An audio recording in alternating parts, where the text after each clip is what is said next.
Hello, welcome to my channel. In this video, I'll be going over how I create my illustrations on Clip Studio Paint.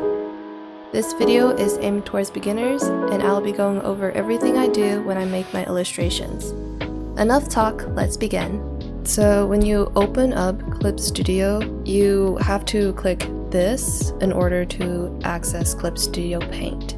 I would keep the resolution at 300, and you can adjust the width and height up over here. Over here, this is if you want to have a speed paint, you can hit record time lapse.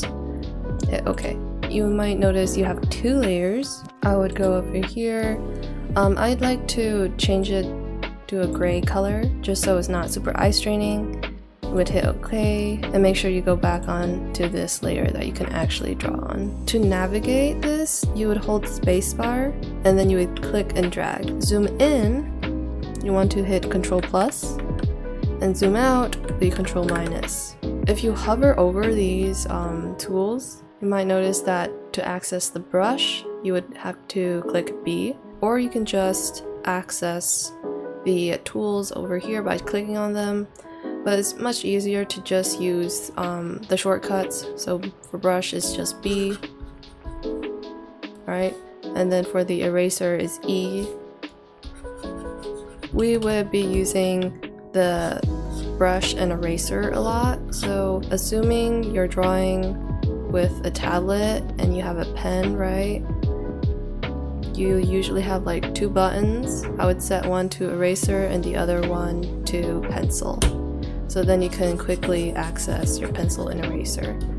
Also, if you have a tablet, right, you might have some buttons on it. Mine has 4.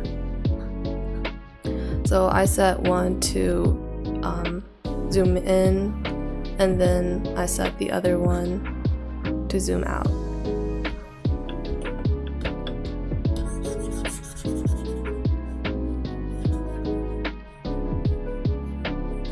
Here is the list of shortcuts that I personally use. One last thing about shortcuts is that you can go over here and then go to shortcut settings to access the shortcuts over here as well. Not everything will have a shortcut. So for example, if I go to, let's say I want to flip my canvas horizontally, there is no shortcut for that. So you can also make your own shortcut. So hit edit shortcut, and whatever you want, you can just like type in Y. Right. I will give you a warning if like another tool is being used that is using Y. Let's say just try P. Okay, so it looks like P is not being used, so I'll just set that to P and you'll hit OK. So whenever you hit P, it will flip the canvas. So instead of going to view, rotate, flip, and flip horizontal, you can just press P. As you can see, my layout looks a bit different. That's because I went back to my workspace. There's a lot to cover with Workspace, but what I find most important is making sure I can quickly go from brush to eraser. At default, your pen and pencil might be its own tool. I find it easier when all the pens, pencils, etc. are all in one place, kind of like subtools in the main tool brush. This way I can go back and forth between brush and eraser using the hotkey B, because the pen, pencils are all using the shortcut B.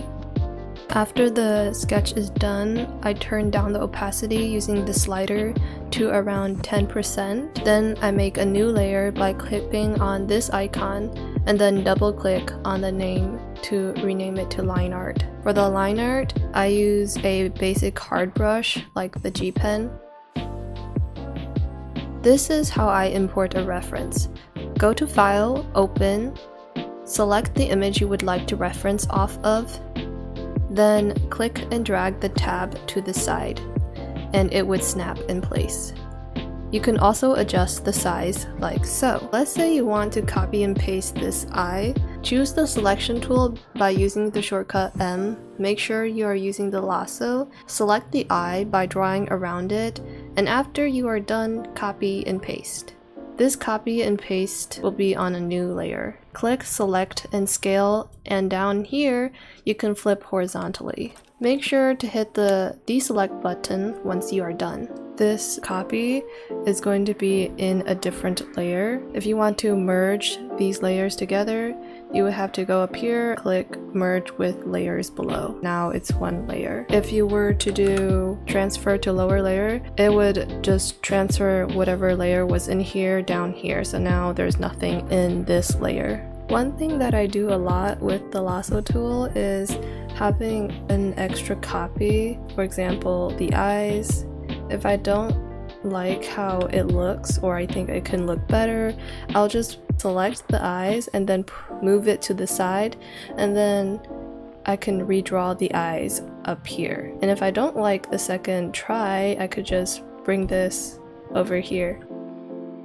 After you are done with the liner, you want to hide the sketch layer. If you don't turn off the sketch layer, the bucket tool will use that as its guide. You want to make a new layer below your line art. Basically, whichever layer is on top will show first. Also, Clip Studio does not autosave, so make sure you're pressing Ctrl S often. Let's say the line art is a bit difficult to see, you can change its layer mode to multiply.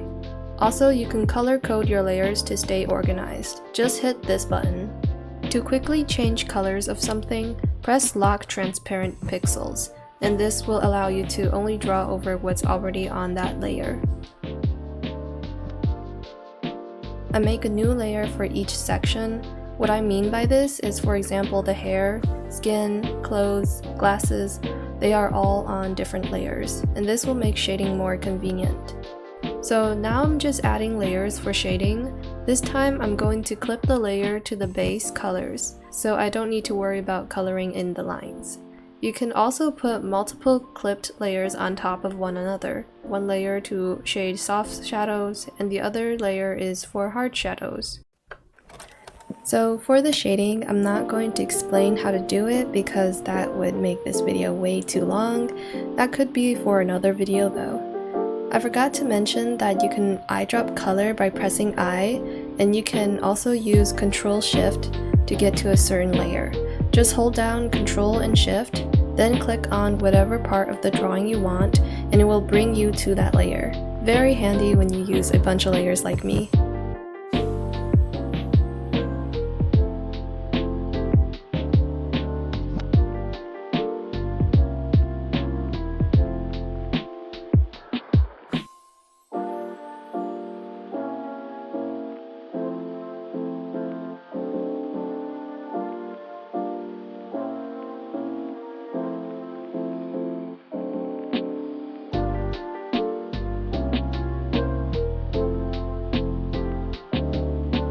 That is all for this video. I hope you learned something, and good luck on your Clip Studio journey. Bye bye!